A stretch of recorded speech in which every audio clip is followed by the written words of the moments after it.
was a gun. I'm not voting. If we want to build our nation. The problem with the Somalians. Just want to experience something else than a black man. Move on, move Can't be like a horse with blinkers. Honestly say, I was about to have Corrupt sex and then I pulled crap, up. but it's nice.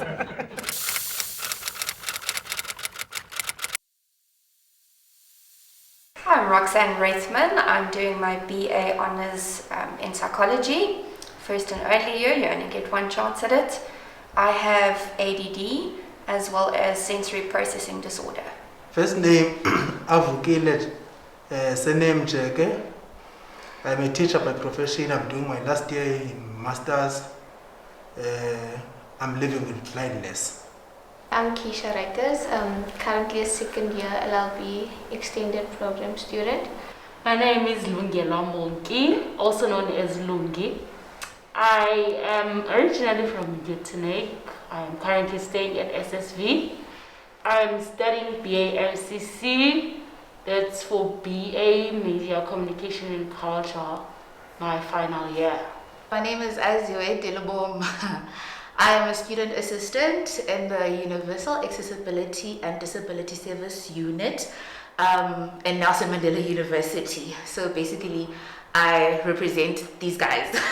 Growing up as a child with disability, it wasn't really an issue back then. But it started becoming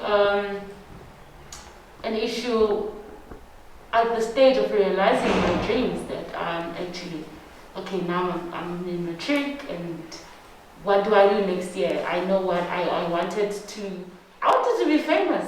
I don't know. It's your job. I wanted to be on TV. I wanted to be on radio. I wanted to be on magazines. So yeah. And then it became a challenge when realizing that, okay. How do I do this? I'm partially blind, and there is no specific university or college that's going to accommodate me. And I also didn't want to go because I'm already in a blind school, and I knew that I don't want to go in a blind college or in a blind university. There's a lot of challenges, especially being disabled, especially like at first when people used to stay, I used to feel like I should hide away or I shouldn't be here. I used to stay in house a lot because I don't want to go out because I knew there's going to be trouble with transport. What if the place is not wheelchair friendly, or what if people are going to start, looking at me, things like that. And then eventually, when I spoke to another person that's also personally disabled, and she's also a lawyer, and I'm just studying for a lawyer. So when she spoke to me and she explained that she overcame her challenges by just looking back at people, not saying anything and just going about her day. As a blind person, I still remember when I arrived here at Nelson Mandela University in 2014.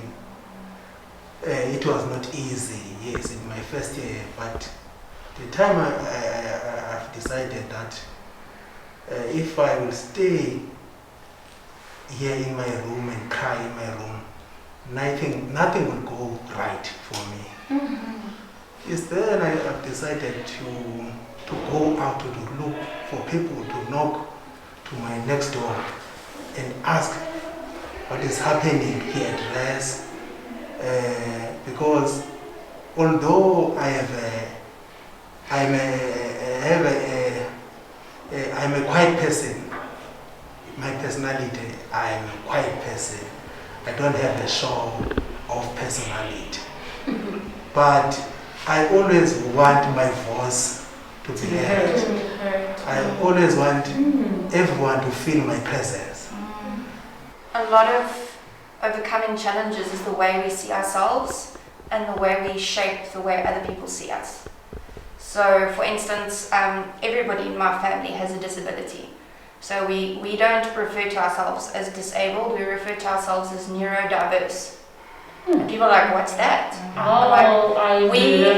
We are wired differently. That's how I explain it to my children. Our brains are wired differently and we operate differently. We are different but not less.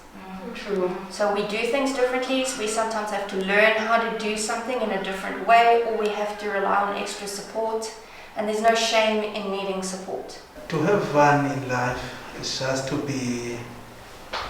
have my friends around me, going to the gym, and to have fun, listen to music. The way I have fun is like you said, with family and friends, you know, doing things together as a group, and sometimes even challenging yourself, like saying maybe let's try to do this and see. Most of the time we have really fun while trying to test yourself to see if you can do more things. And what you actually said earlier, I didn't remember, I recognize you from judo because I play sports as well. So I do shot put, discus and javelin, and that's another great way of having fun and meeting other people with disabilities as well. I'm having fun right now. You see? You just read my mind. I'm having fun as of right now because I'm having a very magnificent conversation. Okay. Yes. Fun. There's lots of things. I love the beach, so anything that involves beach is fun. My kids are both water sports inclined, so swimming, being on the beach, playing ball games, family movie night. And then, you know what I really enjoy? I have fun being on my own. I really cherish my alone time in this season in my life. So actually, and because of the sensory overload that I get, being alone is actually fun. It's calm, it's peaceful, I get to push my reset button. So as much as it seems strange, that is also fun. I have fun when people are happy, I guess, like having conversations, great conversations. Doesn't matter where I am, you know, I'm very accommodative, I realize. It doesn't matter where I am. We could be hiking, we could be sitting somewhere, we could be on a beach, we could be eating, we could be, as long as I'm with people, as long as I'm with people and we're having great conversations and laughing is very important. So that's what's fun for me, I suppose. I want to own a property company. I want to own properties. I want to be a millionaire, guys. I want to own a media company where I specifically focus on issues like this, issues around disability. I want this topic to be not a taboo one, because it is still taboo to other people. I want this topic to be an everyday topic, like gender-based violence, like the LGBTQI community. I want to sort of engage with people every now and then to recognize and see people with disabilities as people, because in actual essence, we are not disabled, we are just differently able. Amen. So I want to emphasize that to people. So I want to own a media company or a production company that sort of work with that. In my case, I would really love to get a proper job first, so that I will be independent financially, so that I will also have the wife that I dream of. And that's an achievement. Yes. So I can't do that without you. You need love. Yes. And affection. Yes. I need a pillar. There we go. Support. Someone to share life with. Yeah. Number two, I would really love to have in future a VJ foundation. Okay. Then in that foundation, it's where we are going to do awarenesses around the country. In that foundation is where we are going to do motivational talks in schools. In that foundation, it's where we are going to distribute, let's say, uniforms or sanitary towels in schools. I would really love to have my initiative. Yeah, that initiative. So one of my dreams would be like to stand on my own and to walk again. And then another would be I'm a lawyer. Like I've always wanted to be a lawyer. And when the other day when Caroline sent the list on the group and when I saw a dream, and then I thought about a few weeks back when I met someone that knew me when I was still walking, and he asked me what I want to be and how life was going. I said, no, I'm at NMU and I'm studying to be a lawyer. Then he was like, why a lawyer? Or your maths marks not good and everything. And it's like, it's maths. And I thought to myself, no, actually my maths marks were really good. And I wanted to be a lawyer. I didn't want to be anything else. And in a few seconds I was angry at him. But then again I thought, you know what, let me explain to you. I wanted to be a lawyer and this is what I'm going to be. It doesn't matter how hard it's going to be. This is what I want to be. And so yeah, my dream is to be a lawyer, just to help other people, because especially in the environment that I live in, I've seen a lot of people that the law is not on their side because, you know, they don't have finances or they don't have the right people in their corner. And I just want to help people. Like a lot of people have helped me. I want to help others as well.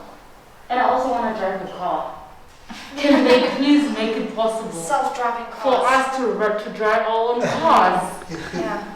Because I'm seeing myself behind the steering wheel. And You know, It's coming, it's coming coming. in a South Africa that doesn't just see inclusion as like that doesn't just talk about inclusion, but that actually accommodates it. You know, like I always say to Umogi that there's a lot of content about everything else but disability. You know, like people with disability don't speak. They don't. I don't know. It's either they don't embrace their disabilities, or I don't know what's going on. You know, and that's why there's still like a huge stigma around the topic. You know, because they're not speaking for themselves, and people don't understand.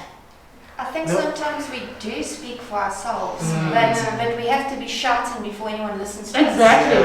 And that's the part that is absolutely exhausting. It's really exhausting. So we've got to shout together, which is what we're doing here. Exactly. If we don't shout together, we don't even need to knock on doors. We need to kick doors down. So, you know, people are like, oh, you're aggressive. No, I'm assertive. I'm assertive because I've had to be, because I'm not just fighting for myself, I'm fighting for my kids. Yeah. We need more polite conversations that are just getting things out there, putting things into perspective, you know, and we just need to make sure that they get to the right ears because it's pointless just speaking and when the right people are not hearing, you know. So yes, and I do believe that it's possible, it's going to happen, you know. We will not have kids 5 years from now having to face the same problems that the first group of people who came into the university had to face. That I think, stuff like that. My dream is to impact the world and hopefully change not just from where we are sitting as students, but to change it from the other side in terms of how the system engages with the students. Because as you said, you often have to ask and repeat and remind.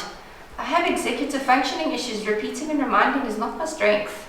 So it takes a lot of effort to have to repeat yourself and remind people. But you can't let that stand in your way. You've got to just keep going for it. Otherwise you let other people take your dream away. My dream is to have to hear all their success stories, you know, like knowing that I was there assisting, pushing to make sure that they all become the things that they want to be, right? Now I think I want to be their voice. I want to advocate. I want to learn more. I want to understand better, right? I want to break the door. I want to break the window. I want to break in. I want to go to parliament and speak for disabled people if they can't speak for themselves. I want to get more disabled people speaking. I want them to talk. I want them to speak up. Because if we can have students, you know, actually doing it and doing it great, because like we have people, we have success stories, we have people making it out there, and for us that's a victory, you know. We celebrate because like we are making an impact, you know, as a university at large, right? And I want to see more of that. Basically, I want to see less complaining and more celebrating.